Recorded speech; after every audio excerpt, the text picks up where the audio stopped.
जब हम Lewis dot structures बनाने की कोशिश कर रहे थे तो आपकी तरफ से रिस्पॉन्स आता था ये क्यों नहीं, आपने सल्फ्यूरिक एसिड में डबल बॉन्ड क्यों बनाया, सल्फ्यूरिक एसिड में सल्फर और ऑक्सीजन के बीच कोऑर्डिनेट बॉन्ड भी बन सकता है। अच्छा, कुछ लोगों ने साइक्लिक भी बनाए थे एंड आई एनकरेज दैट कि ये भी एक क्रिएटिविटी थी। तो साइक्लिक का रीजन भी कुछ टाइम बाद आएगा कि क्यों नहीं साइक्लिक बने, वो रीजन आज नहीं है। लेकिन अगर मैं सल्फ्यूरिक एसिड में बात करूं या किसी भी जगह पे बात करूं, कोई भी और फॉस्फेट, बहुत से ऐसे लुईस डॉट स्ट्रक्चर्स मिले आपको जिनको मैंने रोक दिया था कि ये क्यों नहीं हो सकता, वाई दैट जो आपने बनाया वही करेक्ट क्यों है। तब मैंने कहा था इस सवाल का जवाब हम ला रहे हैं, आज लेके आए हैं हम इस सवाल का जवाब, फॉर्मल चार्ज। ये होता क्या है बाद में बात करूंगी, इसकी जरूरत क्या पड़ गई मेरे को। When I can give you one or more than one Lewis dot structure for a molecule, किसी भी लुईस डॉट स्ट्रक्चर के, किसी भी मॉलिक्यूल के लुईस डॉट स्ट्रक्चर जब मैं आपको दे रही हूं और वो एक से ज्यादा बन रहे हैं, यही नीट का 3 साल पहले का क्वेश्चन था, 4 स्ट्रक्चर सल्फ्यूरिक एसिड या सल्फेट के दे रखे हैं, पूछा हुआ है which is the right one. तो सबसे पहले तो जो एटम जिसके ऊपर आपको चार्ज निकालना है, it is not charge, it is formal charge. तो फॉर्मल चार्ज जिस पर भी निकालना है उसके पहले तो वैलेंस इलेक्ट्रॉन कितने होते हैं गिन के लिख दो, जैसे अपने शॉर्टकट मेथड ऑफ हाइब्रिडाइजेशन में लिखा। उसके बाद माइनस टोटल इलेक्ट्रॉन्स इन्वॉल्व्ड इन लोन पेयर। टोटल इलेक्ट्रॉन, अगर एक लोन पेयर है तो कितने इलेक्ट्रॉन है उसके अंदर, 2। 3 लोन पेयर है तो यहां पर मैं क्या करूंगी, 6। ठीक है, उसमें से माइनस कर दो half of total shared electrons. अगर टोटल शेयर्ड इलेक्ट्रॉन्स का मतलब है आफ्टर शेयरिंग उसके पास कितने इलेक्ट्रॉन है, ओनली शेयर्ड, यानी अगर किसी ने 2 बॉन्ड बना रखे हैं तो शेयर्ड इलेक्ट्रॉन्स कितने हुए, 4, 2 अपने 2 सामने वाले के, उसके आधे कर दो। ठीक है, तो अपने आधा हटा दूं मैं यहां पे तो अपने कंट्रीब्यूटेड, बट बचना इससे, फॉर्मूला यही यूज करना, टोटल शेयर्ड इलेक्ट्रॉन उस एटम के कितने, उसको आधा कर दो, एक नंबर आएगा, वही विद पॉजिटिव और नेगेटिव साइन, वही फॉर्मल चार्ज होगा। बट 2-3 एग्जांपल किए बिना नहीं समझ आ सकता, ये ऐसी कोई फॉर्मूला उठा के लाके दे दे मेरे को। Sum of all formal charges should be equal to net charge on that species. अगर न्यूट्रल स्पीशीज दिए जैसे ओजोन पे कोई चार्ज नहीं होता, 0, तो तीनों ऑक्सीजन पे जो फॉर्मल चार्ज आएगा उसका algebraic sum should come 0। Carbonate के ऊपर चार्ज क्या है, -2, तो तुम जो फॉर्मल चार्ज चारों एटम्स के दोगे उसका net sum should also come to -2। Carbon पे फॉर्मल चार्ज निकालने के लिए मैं ये शॉर्टकट फॉर्मूला इस्तेमाल करती हूं। मैंने जो लेट आए हैं जस्ट स्टार्ट की है क्लास, बाकी बच्चों को तब तक हम लिखवा रहे थे, सो यहीं से घुस जाइएगा टॉपिक में। तो हर एटम पर फॉर्मल चार्ज निकालने का फॉर्मूला क्या था, valence electron in free atom. Carbon पे निकालूं, अकेले कार्बन के वैलेंस शेल में कितने इलेक्ट्रॉन होते हैं, 4, राइट। उसके बाद क्या करना है, minus total electrons in lone pair, carbon का कोई लोन पेयर नहीं है तो -0। शेयर्ड इलेक्ट्रॉन्स कुल मिला के कार्बन के हिस्से कितने आए, 1, 2, 3, 4, 5, 6, 7, 8, तो इट इज -8 और बाय 2 है, हाफ से मल्टीप्लाई करना है, बाय 2। मुझे पता है आप तड़ाक से 4 भी बोल सकते थे, लेकिन मेरे को इस फॉर्मूला की आदत डालनी, क्योंकि जहां नहीं बोल पाओगे ना, जहां गलती होगी वही मेरे आज के टेस्ट में क्वेश्चन, तो मैं वो गलत नहीं करवाना चाह रही आपसे। सो क्या आया आंसर मेरा, चलो कार्बन का फॉर्मल चार्ज कितना, 0। तो जो लोग अभी आए हैं वो यहां से बिल्कुल घुस सकते हैं, जरा सा टॉपिक है, फिर फ्रेश टॉपिक स्टार्ट होने वाला है। अब मैं कौन सा ऑक्सीजन लूं, पहले ये वाला ऑक्सीजन ले लूं बच्चों, तो इस ऑक्सीजन को मैं लेबल कर देती हूं 1, तो मैं ऑक्सीजन नंबर 1 ले रही हूं। इसके अकेले एटम में कितने इलेक्ट्रॉन वैलेंस शेल में, 6। इसमें से लोन पेयर कितने हैं, कुल मिला के 2, लोन पेयर में इलेक्ट्रॉन कितने, 4, माइनस शेयर्ड इलेक्ट्रॉन कितने हैं, 1, 2, 3, 4, तो ये क्या हो जाएगा, 4/2। Answer 0 everyone. चलो जी, इसका भी 0। अब इन दोनों ऑक्सीजन में से एक का भी निकाल लूंगी तो वो एक ही बात होगी, ठीक है, दूसरे का सेम होगा क्योंकि सारी सराउंडिंग उसकी सेम है। तो ये मेरे पास ऑक्सीजन नंबर 2 का मैं निकालने की कोशिश करती हूँ। फ्री एटम में तो 6 ही होते हैं। अब ऑक्सीजन में यहां पर लोन पेयर कितने, 3। कैसे, एक ये रहा, ये तो इसके इनहेरेंट ही है, लेकिन ये जो नेगेटिव चार्ज, अब तो कई बार बात हो गई किसके बारे में होता है नेगेटिव चार्ज, एक मेरा अपना इलेक्ट्रॉन और एक उधार मांगा हुआ इलेक्ट्रॉन। -1 मींस एक उधार मांगा और एक अपना था, तो कुल मिला के अब ये तो बॉन्डिंग में इन्वॉल्व नहीं है, अकेला पड़ा है, तो ये भी लोन पेयर है। तो लोन पेयर में इलेक्ट्रॉन्स कितने, 6। इसके बाद अब क्या करने, शेयर्ड पेयर ऑफ इलेक्ट्रॉन का आधा कर दूं, टोटल 2 ही थे तो इसका आधा कर दूं, तो 2/2 आंसर। बाय चांस इस पे -1 आ गया और इस पे भी -1 था, इसका मतलब हर जगह ऐसा होगा नहीं, तो इस ऑक्सीजन का तो ना निकालूं तो सेम ही रहेगा इसका और इसका। तो अब अगर ऑक्सीजन नंबर 3 का भी यही रहेगा, आप लोग सारे के सारे जितने भी आपके पास चार्जेस हैं उसका एल्जेब्रिक सम कर दीजिए जरा, कितना आया। मैंने एंटिसिपेट करके पहले ही 2 लिख दिया, सॉरी दिस। क्या ये आयन के चार्ज से मैच हो रहा है, यस। ये सिर्फ डेफिनेशन दी मैंने आपको, फॉर्मल चार्ज हर एटम पे कैसे निकाला जाता है। ओजोन का ये बेंट क्यों बनाया मैंने ओजोन, हाइब्रिडाइजेशन या वेस्पर या कुछ भी कोई बताना चाहे, व्हाई इट इज बेंट। हाँ सनत बोलो। बिकॉज ऑक्सीजन के पास एक, वैसे तो 2 होते हैं इसके पास लोन पेयर, एक ने क्या बना लिया, कोऑर्डिनेट बॉन्ड। जब कोई स्ट्रक्चर दिखे अपने आप से सवाल पूछो, जैसे मैंने आपसे पूछा। सो इसमें ये मेरे पास बॉन्डिंग तो ठीक बना दी, शेप तो मैंने ठीक बना दी। अब पहले oxygen number 1 then 2 then 3 start करते हैं वो फॉर्मूला लगाना। मैंने क्यों बोला ये ट्रिकी है, क्यों लाई, क्योंकि कोऑर्डिनेट बॉन्ड आ गया। कोऑर्डिनेट बॉन्ड में हमें दिक्कत कई बार आ जाती है। सो ऑक्सीजन नंबर 1, सबसे पहली चीज 6 इसके पास, पता नहीं मैंने पहले क्यों लिख रखा है, I am sorry. Lone pair एक ही बचा इसके पास, एक ही बचा तो लोन पेयर के इलेक्ट्रॉन कितने, 2। शेयर्ड पेयर कितने हैं, 1 2, मतलब शेयर्ड इलेक्ट्रॉन 3 4 5 6। लोन पेयर वाला शेयर हो गया ना बॉन्डिंग में, तो 6/3 क्या कर रखा है मैंने, हाँ नहीं तो पता नहीं। एनीवेज क्या आया आंसर मेरे पास, +1। अब मेरी क्लास ऑक्सीजन नंबर 2 और ऑक्सीजन नंबर 3 का फॉर्मल चार्ज दे मेरे को जरा। ऑक्सीजन के फ्री एटम में कितने इलेक्ट्रॉन पेयर होते हैं, सॉरी कितने इलेक्ट्रॉन होते हैं, 6 वैलेंस शेल में। आप इसका एटॉमिक नंबर मत लिखना, वैलेंस शेल, ठीक है। देन मुझे क्या बताना है, लोन पेयर्स में कितने इलेक्ट्रॉन, 1 2 3 4। तो लोन पेयर में, सॉरी तो पहले थर्ड का कर लेते हैं, माय बैड, मैं पहले थर्ड का कर लेती हूँ फिर 2 का करा देती हूँ, कंफर्म तो वो भी करना ही पड़ेगा, राइट। सो अब मेरे को बताओ फिर, जब मैं थर्ड का करा रही हूं बता दो फिर तो कि सही कर रही हूं कि गलत कर रही हूं, क्या करूं आगे, कितने यहां पर, क्या कितने, 4 में 2 डिवाइड कर दिया तो क्या आ गया मेरे पास, आंसर बोलिए 0। अब आ जाते हैं ऑक्सीजन नंबर 2 पे। ऑक्सीजन नंबर 2 पे 6 तो कॉमन है बच्चों। अब आती है बात लोन पेयर्स कितने इस ऑक्सीजन पर, 1 2 3 4 5 6, इसके 6 तो इसी के पास पड़े थे, इसने तो 2 किसी से कोऑर्डिनेट करा लिए, तो यहां पर लोन पेयर में कितने इलेक्ट्रॉन्स, 6। इसके बाद शेयर्ड पेयर क्या है, 2 ही इलेक्ट्रॉन का है और उसको 2/2 कर दूं, क्या आएगा चार्ज, -1। ओवरऑल चार्ज ऐड करिए और ओजोन 0 था। ये है फॉर्मल चार्ज तीनों पे निकालने का तरीका। इससे अच्छा एग्जाम्पल मैं क्लास में कराने को नहीं ला सकती थी।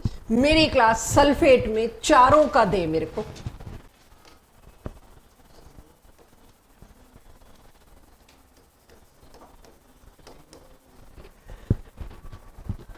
पहले देखो, ये तो खैर कैलकुलेट तुम कर ही लोगे, 5वीं कक्षा का है। मैंने जो वैल्यूज पुट करी है वो समझ आ गई कैसे पुट करी है, उस पर 0 आ रहा है, क्या आ रहा है वो मेरे को तो आता नहीं, तुम ही लोग करना।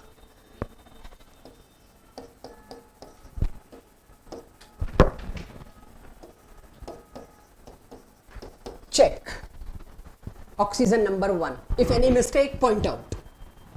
ये भी 0 था, ये भी 0 था।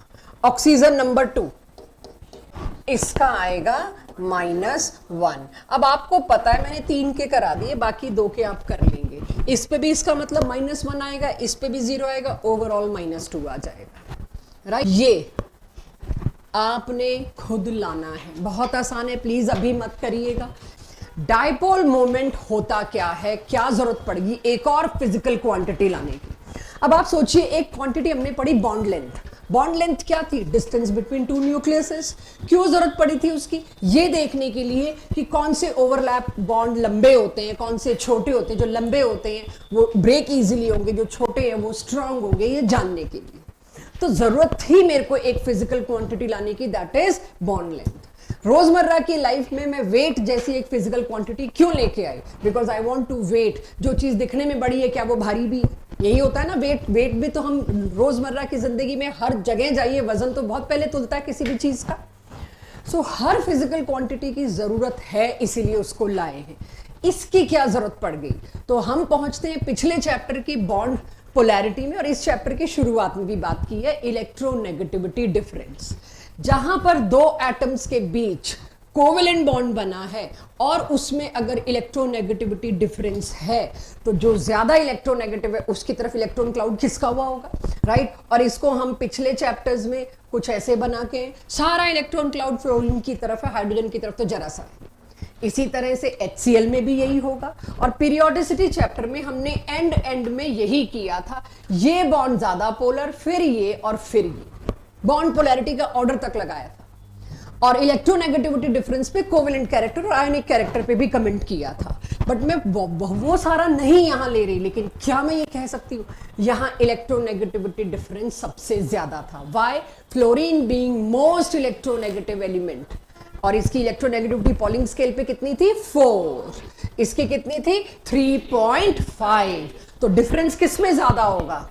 यहां, इसीलिए ज्यादा पोलर। सेकंड नंबर पे ये और थर्ड नंबर पर ये, यानी इलेक्ट्रोनेगेटिविटी डिफरेंस ने डिसाइड किया था कि कौन सा बॉन्ड ज्यादा पोलर, कौन सा बॉन्ड कम पोलर। अब सिर्फ इलेक्ट्रोनेगेटिविटी डिफरेंस पे अगर तुम दोगे तो थोड़ी समस्याएं आएंगी। कैसे? वही समस्या पहले लाएंगे प्रॉब्लम, फिर उसका सॉल्यूशन लाएंगे। बॉन्ड की पोलैरिटी को मेजर करने के लिए एक फिजिकल क्वांटिटी लाई गई जिसका नाम है डायपोल मोमेंट। अब फिजिकल क्वांटिटी लाई गई डायपोल मोमेंट, यानी जिसका डायपोल मोमेंट ज्यादा होगा वो बॉन्ड ज्यादा पोलर होगा। हाँ या ना? आज से लेके आगे पूरी इनऑर्गेनिक केमिस्ट्री में, ऑर्गेनिक केमिस्ट्री में अगर पोलैरिटी के ऊपर कोई पूछे सवाल, आपने इलेक्ट्रोनेगेटिविटी डिफरेंस पे दिया तो वी आर रॉन्ग। आज के अब तक नहीं काम अब तक लाए नहीं थे सामने, इसलिए काम चल रहा था। आज के बाद कौन सा बॉन्ड पोलर नॉन पोलर, उससे पहले ये शब्द दिमाग में आना चाहिए। वही एक स्केल बनाया था डायपोल मोमेंट। तो पहले मैं डायपोल मोमेंट के स्केल को समझती हूं। ये एक ऐसी फिजिकल क्वांटिटी है जो polarity of a bond measure करती है, दैट्स इट। बॉन्ड की पोलैरिटी को मेजर करने के लिए एक क्वांटिटी हम लेकर आए, दैट इज डायपोल मोमेंट। इस डायपोल मोमेंट की सिंबल को मैंने क्या दिखाया यहां पर, यही मेरे को इसके लिए सिंबल डेजिग्नेट किया गया, दैट इज म्यू। पहले हम म्यू को माइक्रो पढ़ते थे, अब हम म्यू को डायपोल मोमेंट पढ़ेंगे। इसकी वैल्यू कैलकुलेट, सिंपल सी मल्टीप्लीकेशन से मेरे को अब पता चलना है। तो I will be getting a number. कहीं वैल्यू डायपोल मोमेंट की 1.51 आ रही है, कहीं 1.61 आ रही है। तुम लोग बता पाओगे 1.61 वाला ज्यादा पोलर है, 1.51 वाला कम पोलर है।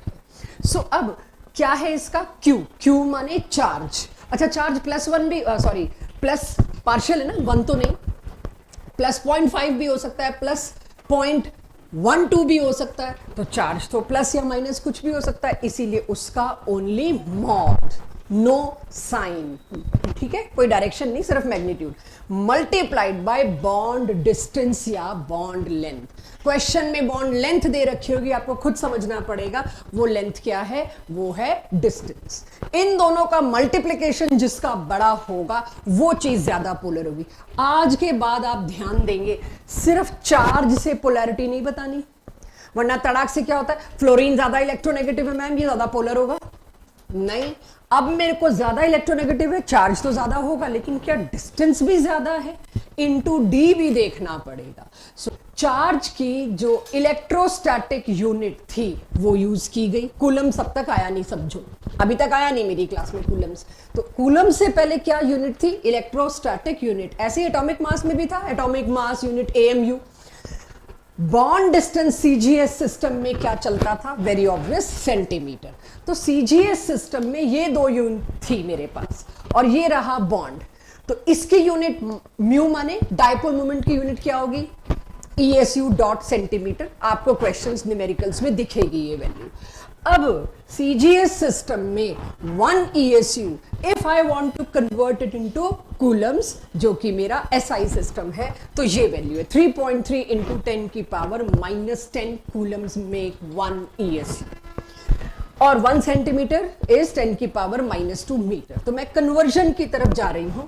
तो अक्सर देखा ये गया है, जितना भी ये चार्ज सेपरेशन मिला, ज्यादातर मॉलिक्यूल्स, मैक्सिमम मॉलिक्यूल्स में इस रेंज में मिला। रेंज का मतलब क्या है? 10 की पावर -18 तो है, आगे की वैल्यू फर्क होती रहेगी। कहीं आप देखोगे 1.2 है, कहीं 1.4 है, कहीं 2.6 है, यहां का नंबर बदलता रहेगा, लेकिन जो डेसिमल्स की रेंज है वो यही देखी गई सभी में। तो 10 की power -18 ESU is a range जहां पर मेरे को सारे Q मिलने वाले हैं। तो अब अगर मेरे को डायपोल मोमेंट की मैं बात करूं तो मेरे को ये तो लगभग सभी में मिलने वाला है। आगे मल्टीप्लाई होकर कोई छोटी टर्म होगी 2, 3.5 anything, multiplied by what? Conversion factor, उसको कूलम्स में कन्वर्ट किया और सेंटीमीटर को किस में कन्वर्ट किया? मीटर में। तो अक्सर आप देखेंगे डायपोल मोमेंट की रेंज इसी के आसपास होगी, बस कुछ आगे एक चीज और मल्टीप्लाई होगी, दैट्स इट। तो डायपोल मोमेंट की सबसे ज्यादा कॉमनेस्ट चीज को मैंने एक साइड कर दिया, ये तो है ही कॉमन सब में। अब क्या मल्टीप्लाई होगा वो आपका भी हेडेक बिल्कुल नहीं है, पूछना है। आज के बाद किस मॉलिक्यूल को बोलूंगी पोलर है? अब बॉन्ड वर्ड हट गया बच्चों, ध्यान देना। अब कौन सा वर्ड आ गया मेरे पास? मॉलिक्यूल। ऐसा मॉलिक्यूल जिसका dipole moment is non zero. अगर किसी का डायपोल मोमेंट 0 है, मतलब क्या होगा? डायपोल मोमेंट किस चीज का मेजर था? पोलैरिटी का, उसकी पोलैरिटी 0 है। अगर किसी का डायपोल मोमेंट म्यू 0 है तो उसकी पोलैरिटी भी 0 है। और अगर किसी का डायपोल मोमेंट नॉन जीरो है तो वो मॉलिक्यूल पोलर है। जितनी भी कैलकुलेशन आएगी आज या डीपीपी में, सिर्फ 0 और नॉन जीरो है। मेरे को आप डायपोल मोमेंट कैलकुलेट कराने को कहोगे तो मैं एम्बैरेसमेंट साबित होंगी, क्योंकि वेक्टर एडिशन मेरे को नहीं आता। ठीक है, थोड़ा बहुत आता है, वो square root of this, cos theta की वैल्यू वगैरह वगैरह, राइट। तो वेक्टर एडिशन का कैलकुलेशन हमारा सब्जेक्ट नहीं मांगेगा, एक ही चीज मांगेगा, जीरो कि नॉन जीरो, या किसका ज्यादा किसका कम। तो तड़ाक से मैं पूछूं कोई नॉन पोलर मॉलिक्यूल का आंसर दो। Cl2, O2, Br2, H2, ये सारे नॉन पोलर हैं। क्यों भाई? इनमें कोई चार्ज ही नहीं है। तो अब चार्ज से अकेले से काम अब नहीं चलेगा। अब आप क्या कहोगे? म्यू क्या होता है? Q into D. अब जब Q जीरो हो गया तो म्यू क्या हो गया? जीरो। Q क्यों जीरो हुआ? No charge separation. यहां तक क्लियर सभी बच्चों को? तो आज के बाद से अब मेरे को पढ़ना है कौन से मॉलिक्यूल पोलर हो सकते हैं, कौन से नहीं। इसकी कंडीशंस दो ही हैं बस। पहली तो ये है ही, पढ़ ही चुके हो। किसी भी मॉलिक्यूल में अगर एक पोलर बॉन्ड है तो उसको आंख बंद करके तुम क्या बोलोगे? वो पोलर मॉलिक्यूल है, यानी उसका म्यू हमेशा नॉट इक्वल टू जीरो होगा। अगर एक ही, मैंने एक भी नहीं बोला, एक ही पोलर बॉन्ड है तो, जैसे कि HCl is a polar molecule, ClF is a polar molecule, कितने भी ले आऊं बट वो एक आप लाओ जिसमें एक ही बॉन्ड हो सिर्फ। I am talking about one bond only, ऐसा मॉलिक्यूल जिसमें बॉन्ड ही एक बनता है। भाई वन वैलेंसी सिर्फ या तो हाइड्रोजन की होती है या हेलोजन की होती है, और किसी की तो होती नहीं। मोनोवैलेंट तो यही है। तो ज्यादा से ज्यादा क्या ले आओगे? HI, HBr, HH तो ला नहीं सकते, मैंने तो पोलर मांगा है। Cl नहीं ला सकते, मैंने पोलर मांगा है। तो जिसमें एक ही बॉन्ड है और वो भी पोलर है, उस मॉलिक्यूल को आप क्या कह सकते हो? आंख बंद करके पोलर मॉलिक्यूल। ओके, पहली कंडीशन तो पूरी। ये तो हम पीरियोडिसिटी में भी कह रहे थे, इसके लिए इतना ज्यादा तामझाम लाने की जरूरत क्यों पड़ी? डायपोल मूवमेंट जैसी चीजें तो हम वैसे ही बता रहे थे, और तो और ऑर्डर तक बता रहे थे हम। HCl ज्यादा पोलर होगा HBI से, so why it has been introduced. अगर एक से ज्यादा पोलर बॉन्ड है तो आंख बंद करके कुछ नहीं कहना, आंखें जबरदस्त खोल ली। एक से ज्यादा पोलर बॉन्ड्स हैं, game is changed. If more than one polar bond, मैं एक हिंट दे रही हूं, कहीं अटके तो वो मुझे पता है आप मानते नहीं है, जब मैं पहली बारी में हिंट देती हूँ 2-4 लताड़ों के बाद मानते हैं, बट स्टिल कहीं अटके आपका सेवियर ये बनेगा। And this topic is specifically level 2 JEE advance topic, और नीट में जो अच्छे टफ क्वेश्चन आते हैं उसके लिए अगर अटके, ये बहुत बड़ी हिंट है, जिसकी भी शेप इररेगुलर है वो पोलर होगा। कोई शेप में आपको नाम ले रही हूं, बताना इसमें से कौन सी irregular. Listen, tetrahedral, trigonal bipyramidal, seesaw, bent T, trigonal planar. Seesaw irregular थी और बेंट टी इररेगुलर थी। ट्राइगोनल बाइपिरामिडल दुनिया की सबसे बकवास इररेगुलर ज्योमेट्री, एंगल भी 3-3 थे उसके अंदर, तो 5 में से 3 इररेगुलर थे। आज की क्लास का एंड इसी पे है कि इन इररेगुलर ज्योमेट्रीज के ऊपर जो मैं सबसे डिफिकल्ट क्वेश्चन पूछ सकती हूँ वो क्या पूछ सकती हूँ। बट पहले मेरी क्लास को ही तो पता कौन सी ज्योमेट्री रेगुलर है कौन सी इररेगुलर। अच्छा, ट्राइगोनल प्लेनर क्या है? Very much regular geometry. ठीक है, चलिए, रेगुलर ज्योमेट्री का कहीं आप सिर्फ एंगल और उससे मतलब मत लीजिएगा। Why trigonal planar is a very good regular geometry? क्योंकि इसमें तीनों एंगल क्या है 120, एज वेल एज तीनों bond length same. Bond length तीनों कब सेम होंगी? जब तीनों सेम एटम हो, तीनों हाइड्रोजन हो, तीनों फ्लोरीन हो, तीनों क्लोरीन हो, कुछ भी हो, तीनों ऑक्सीजन हो, सेम एटम्स हो, तब है रेगुलर। चलिए, तो अब पहला केस, मैंने इसके आगे आप लोगों को नोट नहीं करने दिया था क्योंकि इसके आगे आपका दिमाग चलवाना है। हो गई पढ़ाई, बस इसी की प्रैक्टिस है, यही आज की क्लास है। बेरिलियम डाइक्लोराइड, पहले तो मुझे याद दिलाओ इसकी हाइब्रिडाइजेशन क्या थी लास्ट क्लास, पन्ने पलटे बिना। बेरिलियम की हाइब्रिडाइजेशन शॉर्टकट से बताओ या वैसे उस सोच से, जिस सोच से मैंने पढ़ाया। I am okay with any. sp, और sp माने दो हाइब्रिडाइज्ड ऑर्बिटल एक दूसरे से मैक्सिमम दूरी क्या ले सकते हैं 180 डिग्री, इट इज लीनियर। तो ये टॉपिक इमीडिएट आफ्टर वेस्पर पढ़ाना पड़ता है, तभी जो बच्चे लास्ट क्लास में नहीं थे उनको स्पेसिफिकली हमने आज कॉल कराया था। अगर वेस्पर नहीं किया तो आज का टॉपिक नहीं होगा, वीडियो देख के आना। सो ज्योमेट्री इज लीनियर। अब डाइपोल मोमेंट दिखाने के लिए पहले मेरे को पोलर बॉन्ड लेबल करने पड़ते हैं। ये बॉन्ड पोलर है, यस। BeCl बॉन्ड पोलर क्यों है भाई? दोनों में इलेक्ट्रोनेगेटिविटी डिफरेंस है। मैं मिटा रही हूं, दोबारा बनाऊंगी, आप अभी कुछ मत करिएगा कॉपीज में, जिन्होंने पहले बनाया ठीक बना रखा है। बेरिलियम और क्लोरीन का बॉन्ड क्या है? पोलर। डाइपोल मोमेंट होगा इसमें, म्यू होगा इस बॉन्ड का, क्योंकि Q भी है और D भी है, लेकिन उसका आपको भी मैंने नाम दिया वेक्टर। वेक्टर ऑफ कोर्स आप बच्चे जानते हैं क्या, जिसका एक मैग्नीट्यूड के साथ साथ एक डायरेक्शन भी होती है। तो इस, क्योंकि ये एक वेक्टर क्वांटिटी है, इसलिए मेरे को इसके लिए डायरेक्शन शो करनी पड़ेगी। जो एरो हेड करता है उसकी तरफ हेड करता है जो ज्यादा इलेक्ट्रोनेगेटिव है, इलेक्ट्रॉन्स को खींच रहा है।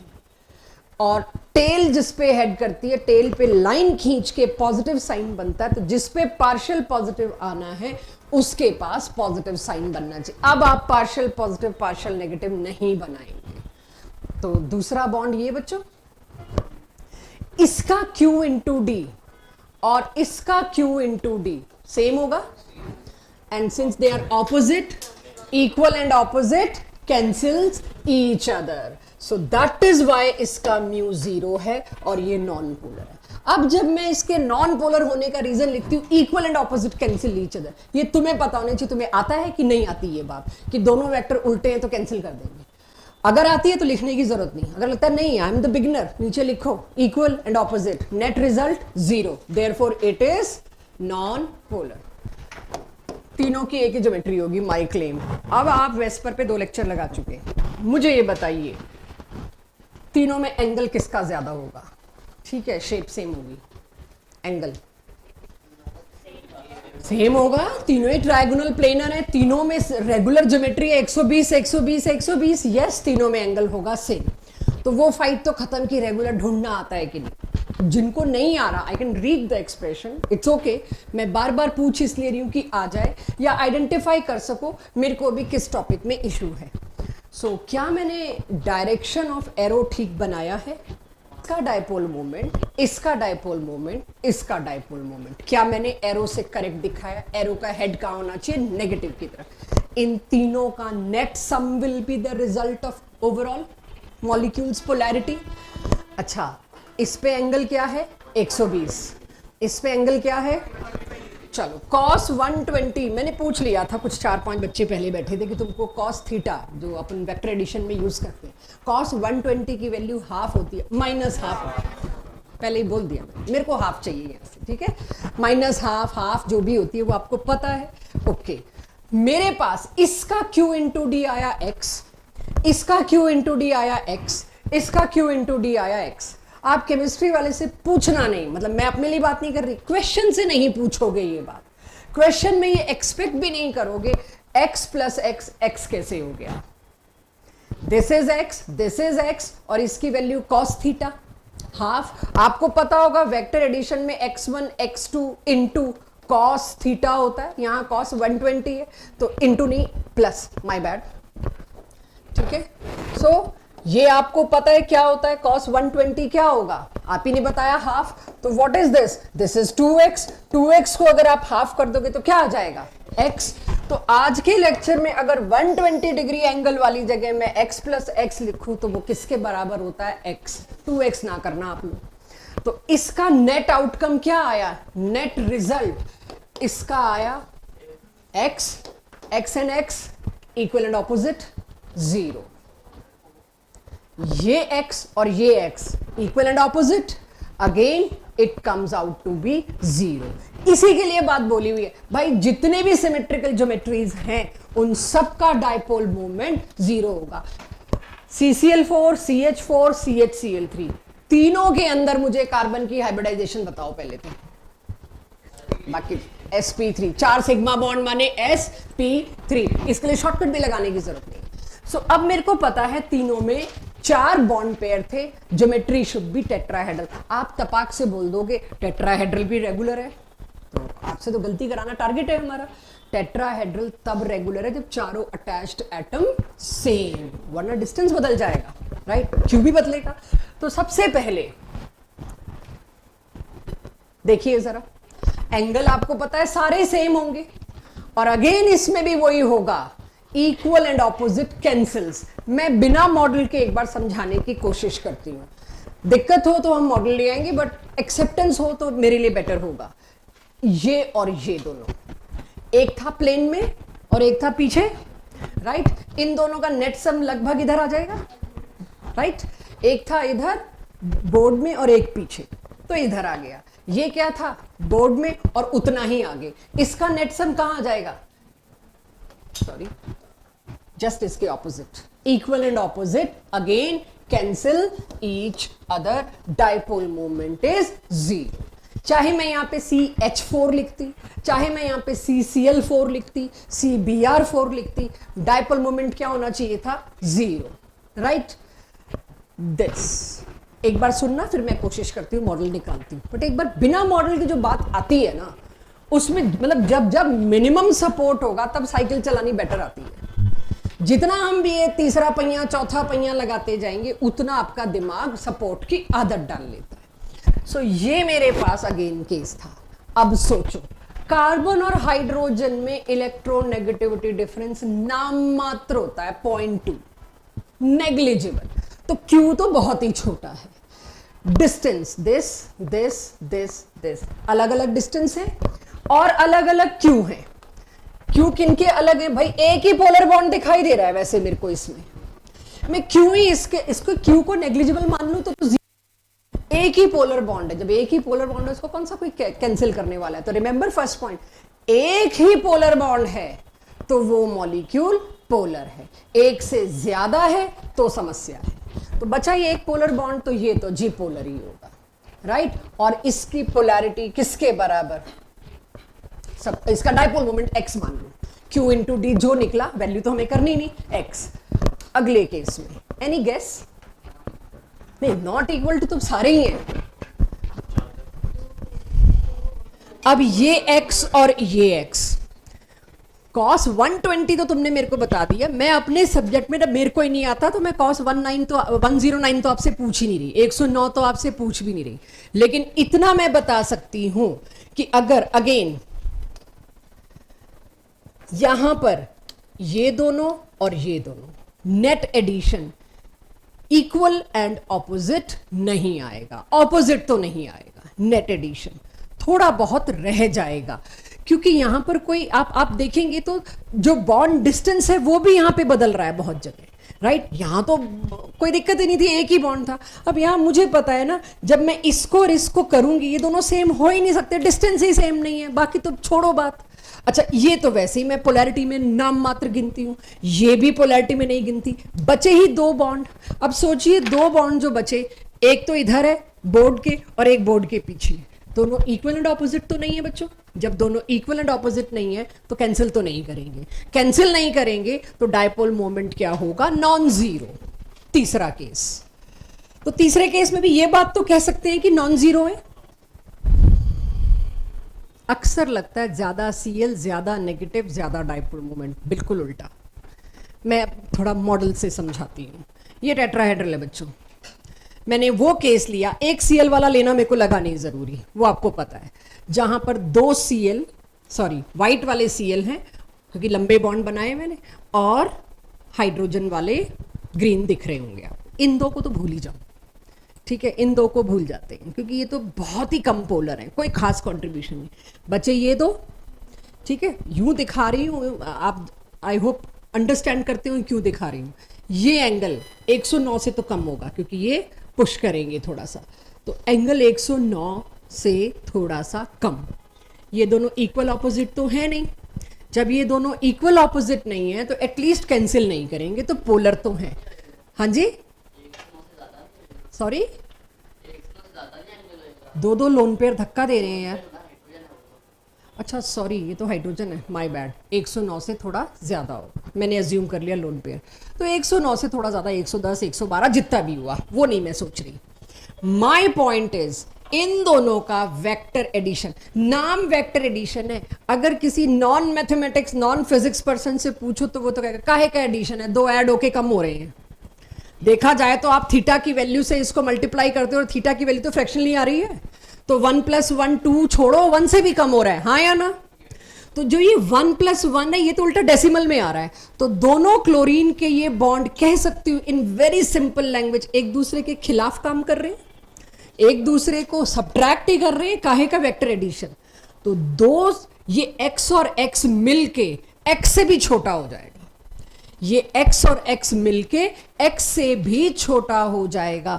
तो पहले तो इन दोनों में अगर मैं बात करूं तो डायपोल मोमेंट इसका ज्यादा होगा, इसका कम से कम कोई कैंसिल तो नहीं करने आ रहा, अकेला सीएल था, इसमें ये दोनों, ये अकेला होता तो इसको कोई कैंसिलेशन नहीं दे रहा था, ये आ गया तो उल्टा उसको थोड़ा, एकदम ऑपोजिट नहीं है लेकिन ऑपोजिट थोड़ा तो है, तो ये उल्टा उसको कैंसिल कर रहा है। अब अगर मैं कहती हूं मेरे पास यहां पर तीसरा भी सीएल है, पहले दो सीएल एक दूसरे के खिलाफ थे, अब तीन सीएल एक दूसरे के खिलाफ हैं, ये और कम करते जाएंगे।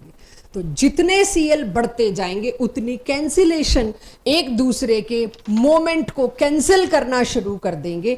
इसीलिए खैर ये तो जीरो ही था, ये तो मेरा सवाल ही नहीं था। I am comparing between these three, और इसको तो सबसे पीछे रख दूंगी, तो जीरो था, तो ये सबसे ज्यादा डायपोल मोमेंट, देन दिस, इसका dipole moment non zero. Correct, true, false. अब से थोड़ा थोड़ा इस डायरेक्शन में भी सोचना है, नेट डायपोल मोमेंट की डायरेक्शन क्या, इन दोनों की वजह से इधर आएगा बच्चों नेट, इन दोनों की वजह से इधर आएगा नेट, दोनों इक्वल तो नहीं है, ऑपोजिट है, जबकि ऑपोजिट है बट इक्वल नहीं है। तो इसमें आपको अभी पहले ये पता होना चाहिए, ये और ये ऑपोजिट हैं पर इक्वल नहीं है, इसीलिए एकदम कैंसिल कर नहीं पाए। Mu is not equal to 0 means it is polar molecule. इस तरह के अरेंजमेंट को कहते हैं ट्रांस। जब भी सी डबल बॉन्ड सी होता है, आपको मैंने बताया था पाई बॉन्ड के अक्रॉस रिस्ट्रिक्टेड रोटेशन है, आप उसको घुमा नहीं सकते। तो अगर यहां पर Cl और उसके बिल्कुल ऑपोजिट में Cl है, similar groups on diagonal to each other, that arrangement is called as trans. Space के ऐसे अरेंजमेंट को बोलते हैं ट्रांस। और similar groups on similar side, उस अरेंजमेंट को बोलते हैं सिस। तो आपके सामने, आप भी बनाइएगा अपनी कॉपीज में, मैं इसके बॉन्ड्स आइडेंटिफाई कर रही हूं कौन से पोलर हैं और उनका डायपोल मोमेंट किस डायरेक्शन में जाएगा। CH बॉन्ड आप जानते हैं ना के बराबर है, इसको मैं कभी एरो का रिस्पेक्ट नहीं दे पाऊंगी। मुझे बताइए कौन सा पोलर कौन सा नॉन पोलर। या ट्रांस वाले में exactly equal and opposite.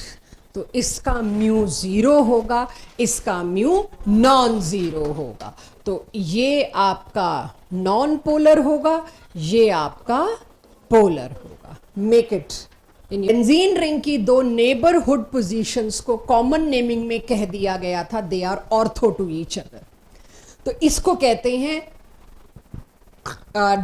Dichloro. अब दो क्लोरीन तो डाइक्लोरो बोलेंगे, राइट। तो अब मैं इसमें डाइक्लोरो मतलब दो क्लोरीन कहां लगे हैं, इस पोजीशन पे, इस पे कि इस पे, ऑर्थोक्लोरोबेंजीन। ऑर्थो बोलते ही मैंने डाई वर्ड हटा दिया, क्योंकि जिसको पता है ना ऑर्थो, उसको ये पता है दो पोजीशन जो पड़ोसी पोजीशन है उनको ऑर्थो बोलते हैं। ऑर्थो माने दोनों क्लोरीन इमीडिएट लगे हैं एक दूसरे के पड़ोस में। वो कोई भी दो पोजीशन हो सकती हैं बच्चों, बट नेबरहुड में। सो ऑर्थो ये हुआ। फिर अब समझ आ रहा होगा ऑल्टरनेट पोजीशन, एक छोड़ के एक, उस पोजीशन को क्या कहते हैं, meta. Check my white dots, ये दोनों पोजीशन भी क्या है, मेटा।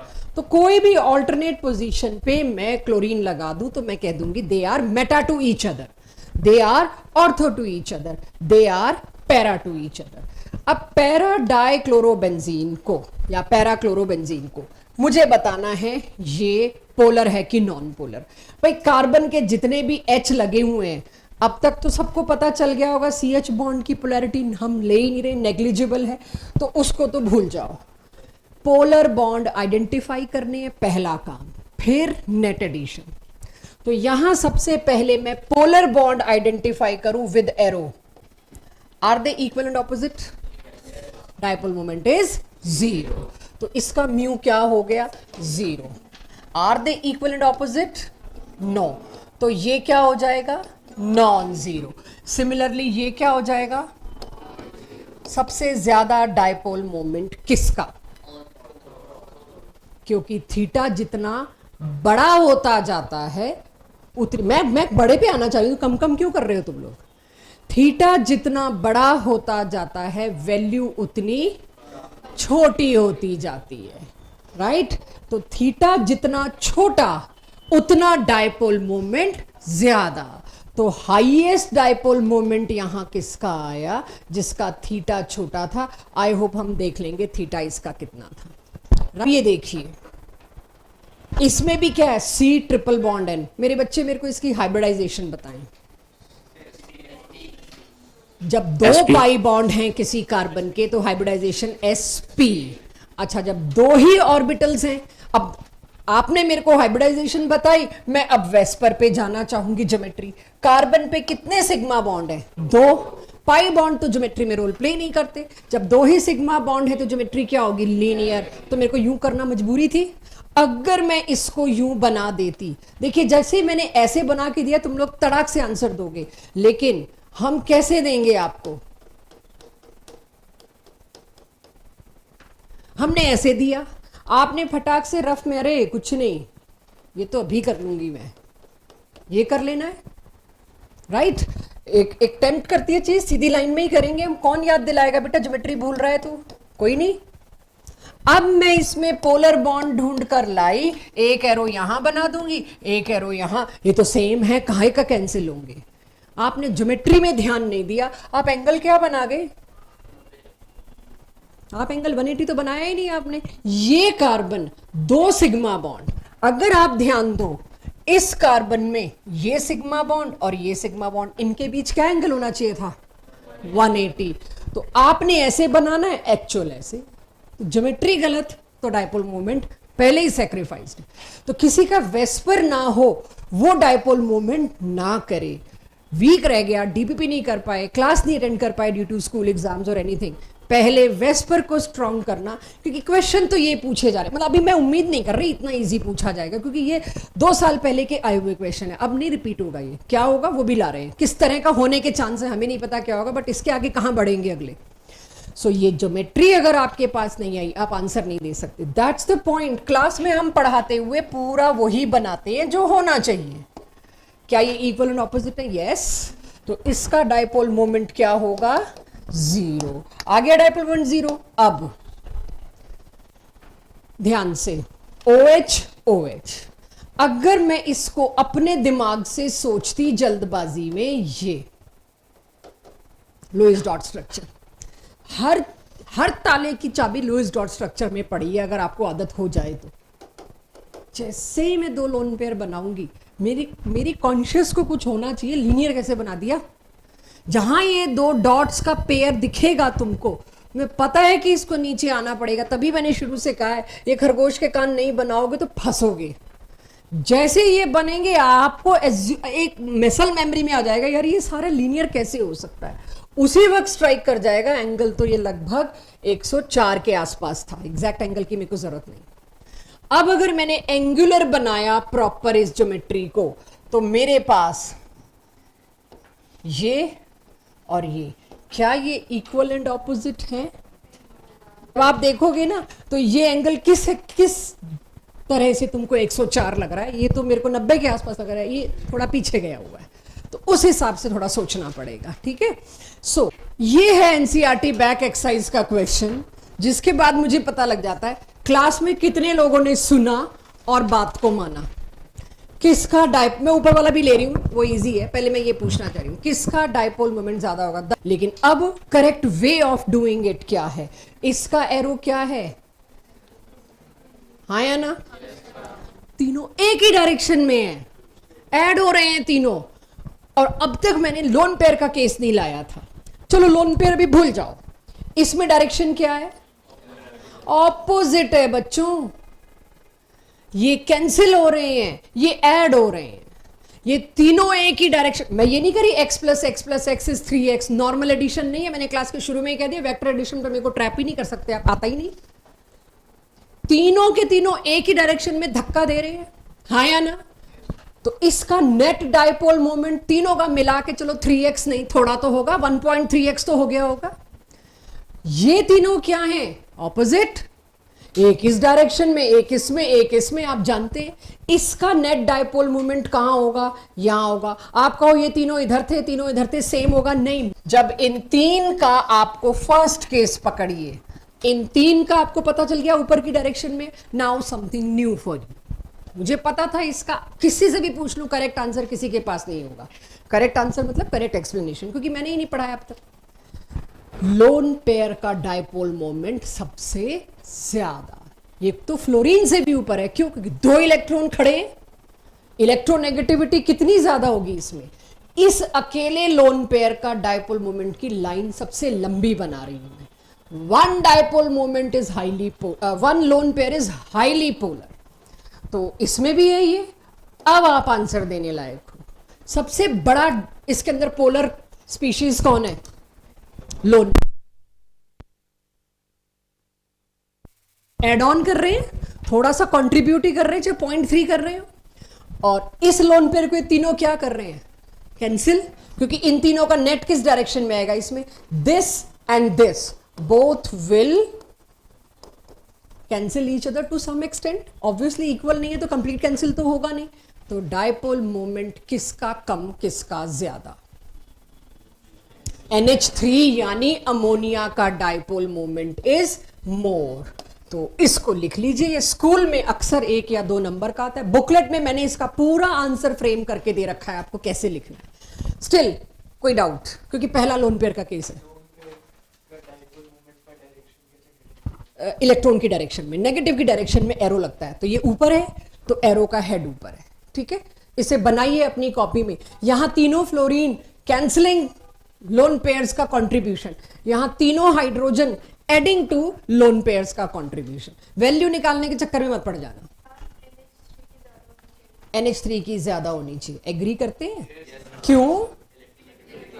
इलेक्ट्रोनेगेटिविटी डिफरेंस, सब कुछ सेम था। आपने, मुझे पता था कोई ना कोई लाएगा। इलेक्ट्रोनेगेटिविटी डिफरेंस, बॉन्ड लेंथ उतनी नहीं बढ़ी जितना डिफरेंस में फर्क आ गया, Q इंटू डी, राइट। यही अगली स्लाइड्स पे लाना ही मैंने ये कंफ्यूजन है कि आप और हम में से कोई तो सोचेगा बॉन्ड डिस्टेंस को क्यों नहीं देखा आपने, ये बॉन्ड लंबा भी तो होगा थोड़ा सा, उतना लंबा नहीं हुआ जितना चार्ज कम हो गया, राइट। सो इसमें आपको थोड़ा सा दिखा देती हूं, यही मेरा ऊपर वाला केस था कि अगर मैंने अमोनिया वैसे नीचे बना हुआ है, let me not draw it again, मैं फॉस्फीन पहले ड्रॉ कर देती हूं, PHH एंड दिस। हमें पता है यहां पर Q, इलेक्ट्रोनेगेटिविटी डिफरेंस दोनों में कम है।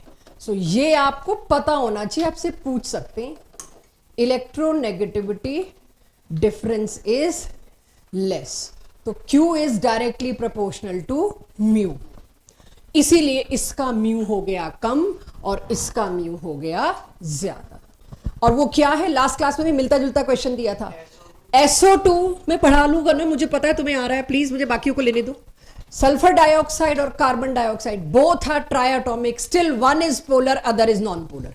पिछली क्लास में मैंने बदल दी थी भाषा, both are triatomic, one is bent other is linear.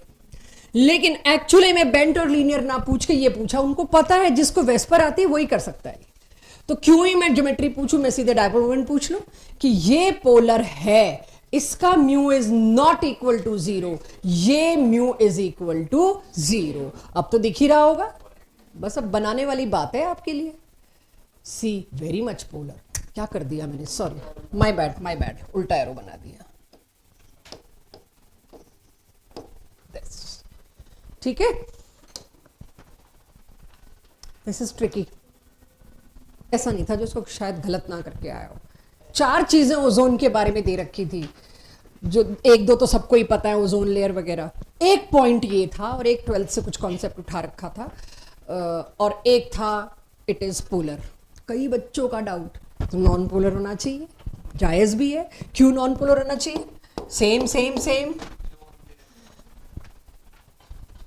Lone pair तो तब ना जब मतलब अकेले, ऐसे तो फिर अब कहां मैं लेके जाऊं तुम लोगों को, या तो मैं पूरा बोल लूं या फिर तुम ही लोग अपनी सजेशन दे दो, तुम्हारे दिमाग में घुस गया lone pair. No ways, yes it has lone pair, but अगर हो सके मैं पढ़ा पाऊंगी तो मैं जरूर पढ़ाऊंगी।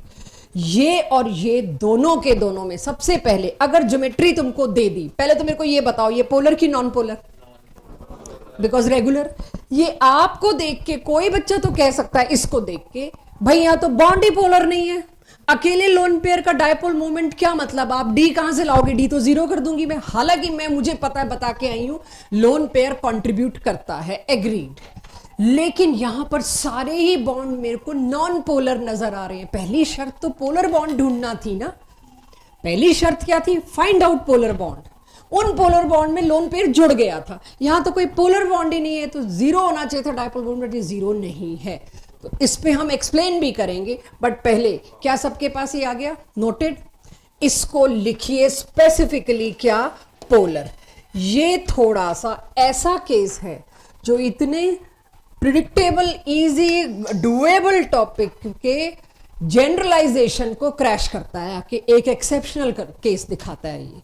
ये क्रैश कर देता है किस तरह से, ये कहता है यहां बना हुआ है कोऑर्डिनेट बॉन्ड। कोऑर्डिनेट बॉन्ड कब बनता है, जब एक पूरा अपना पेयर दूसरे को बॉन्ड बनाने को देता है। रिमेंबर, कोऑर्डिनेट बॉन्ड में तो खुद में एरो है, कोऑर्डिनेट बॉन्ड में तो खुद में ही एरो था।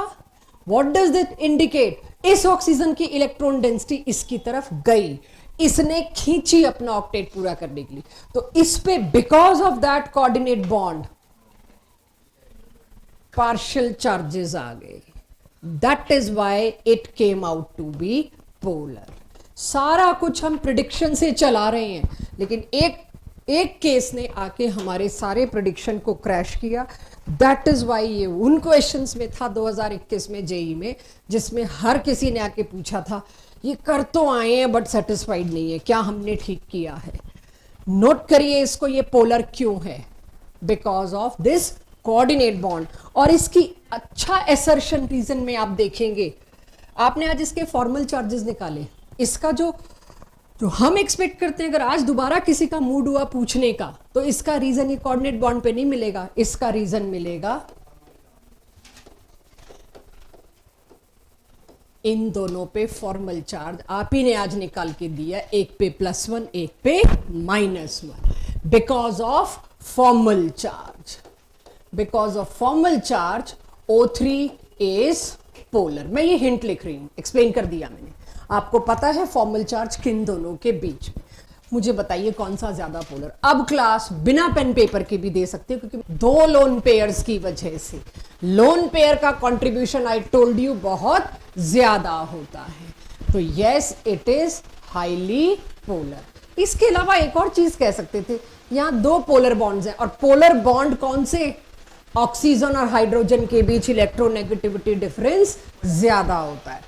तो यहां पर हालांकि इलेक्ट्रोनेगेटिविटी डिफरेंस पे भी दे सकते थे, but lone pair should be the deal, that should be the deal. ठीक है, अब इसका क्यों मैंने 0 लिखा है, मेरे साथ साथ बनाइएगा प्लीज, इसको छोड़िएगा नहीं। ये तीनों कैंसिल होंगे, यस, क्योंकि 100 ये ट्रायगोनल प्लेनर ही तो है जो डॉटेड है, ये तीनों आपस में कैंसिल, ये दोनों आपस में कैंसिल। इर्रेगुलर ज्योमेट्री होते हुए भी डायपोल मोमेंट इसका मैंने 0 किया, राइट, क्योंकि इर्रेगुलरिटी में भी एक ऐसी रेगुलरिटी थी कि प्लेनर एक सा और लीनियर एक सा, प्लेनर और लीनियर को मिला के ही बना था ट्रायगोनल बाइप्लेनर। CCl CBr CiCl जो बॉन्ड मैंने बना के दिया, मेरे को उसकी पोलैरिटी का ट्रेंड चाहिए, सिंगल बॉन्ड का चाहिए, इसलिए कोई हेडेक नहीं। आप बच्चों को जब तक ये बात पता नहीं होगी आप नहीं बता पाएंगे, इसलिए ये अफसोस मत रखना ये तो मेरे को पता ही नहीं था फिर कुछ ले आए, सॉरी, आपको पता होना चाहिए अब से। तीनों चारों केसेस में मेरे को एक बात सोचनी है, डायपोल मोमेंट अगर एक ही बॉन्ड है तो फिर क्या करूंगी, ज्योमेट्री तो लाऊंगी नहीं, पहले तो ये समझ लो ज्योमेट्री पे फैलना नहीं, बॉन्ड ही एक है। तो तीनों चारों केसेस में सिंगल बॉन्ड को कंपेयर करने को मेरे को कहा गया, तो ये आएगा Q इंटू डी से। मुझे पता है इलेक्ट्रोनेगेटिविटी टॉप मोस्ट किसकी होती है, फ्लोरीन की, उसके बाद किसकी आती है, क्लोरीन की। अच्छा, आप पीरियोडिसिटी चैप्टर में एक बात पढ़ चुके हैं, first member of the group, मैं हाइड्रोजन हीलियम नहीं मान रही, उसके बाद छोटा होता है, सेकेंड मेंबर में काफी बड़ा साइज का इंक्रीज होता है, लगभग 40 पिकोमीटर के आसपास।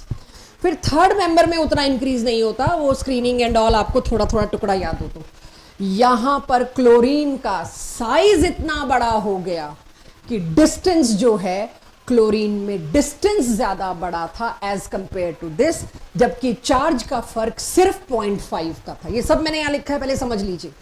तो Q इंटू डी मैंने एक्सपेक्ट किया था इसका सबसे ज्यादा होगा, क्योंकि Q इसका ज्यादा है, बट इनटू डिस्टेंस करके वैल्यू मैग्नीट्यूड जो दोनों का मल्टीप्लाई करके आया वो इसमें सबसे ज्यादा आया।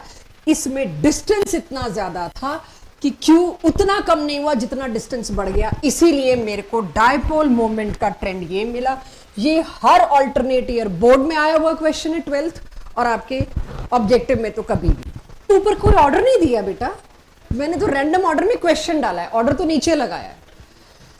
क्लोरीन की इलेक्ट्रोनेगेटिविटी ऑक्सीजन की 3.5 है, क्लोरीन की अगर 3.5 नहीं है बच्चों, 3.1 है, 3.2 है, वो आप अपने प्लीज याद कर लीजिएगा, ध्यान रखिएगा, एटलीस्ट इतना पता। छोड़ो वैल्यू, वैल्यू कोई नहीं पूछ रहा डायपोल मोमेंट में मेरे से, ये तो सिर्फ मुझे आदत है याद कराने की। इतना तो पता है ना क्लोरीन की फ्लोरीन से कम होती है, तो इलेक्ट्रोनेगेटिविटी कम बट डिस्टेंस इतना ज्यादा होता है कि वो वैल्यू डोमिनेट कर गई, इसीलिए डायपोल मोमेंट में सबसे ज्यादा कौन आया, फिर कौन आया, this is the trend. Question number 1 जो है, आपको मैं एक ही बात बता रही हूं, डीपीपी में जो लेवल 2 है वो सब्जेक्टिव क्वेश्चंस हैं।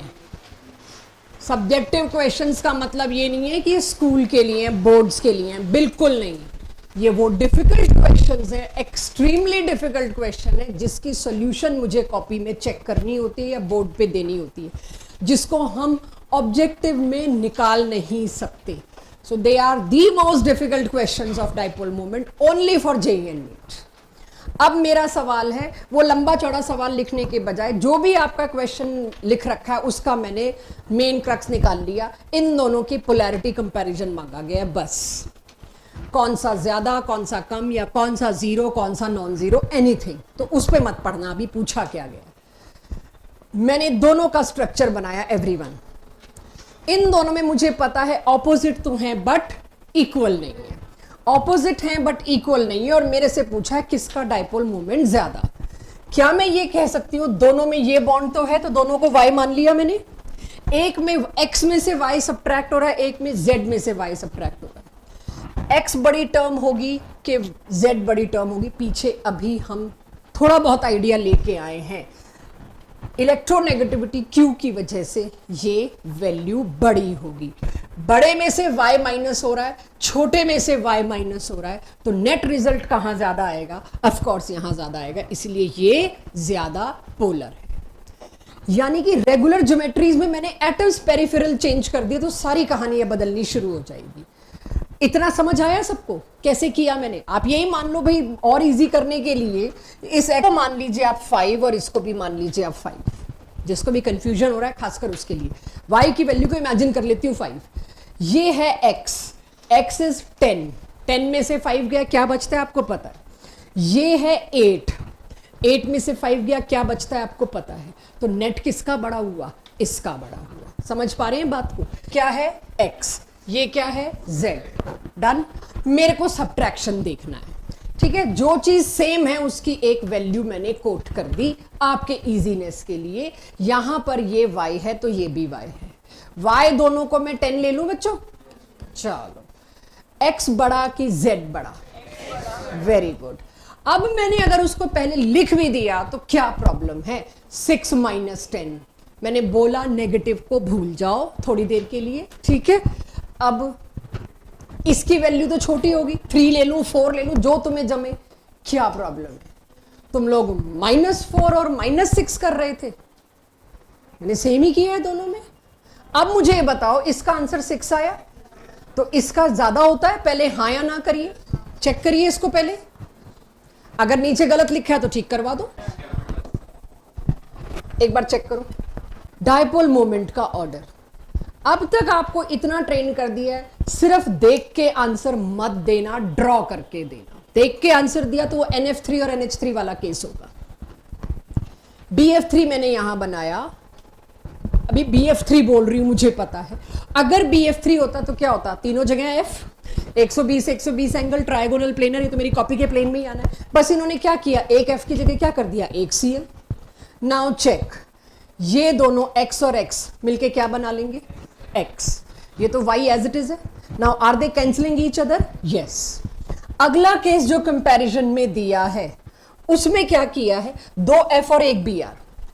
ये छोटा है, जो माइनस हो रही है टर्म इन दोनों में से वो छोटी है, ये सबको ध्यान होना चाहिए।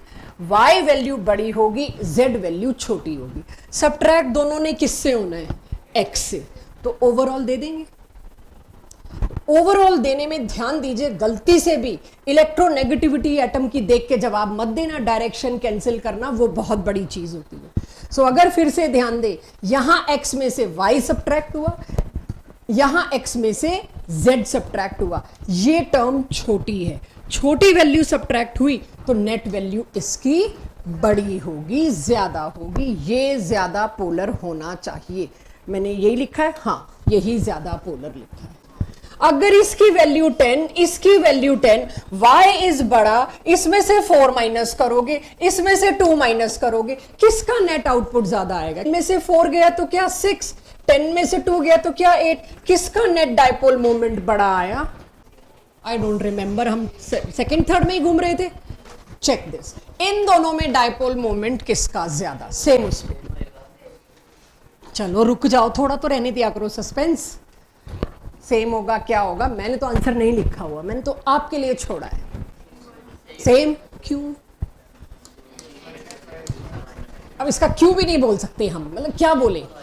क्योंकि दोनों के दोनों बिल्कुल सेम थे, ऑपोजिट थे, वैल्यूज आइडेंटिकल नहीं थी। एक y था, एक x था, तो नेट एडिशन वैसे तो सेम ही आएगा, वाई वाई वैल्यू सेम है, एक्स एक्स वैल्यू सेम है, आपस में इनकी वैल्यू सेम नहीं है, मैंने ये बोला।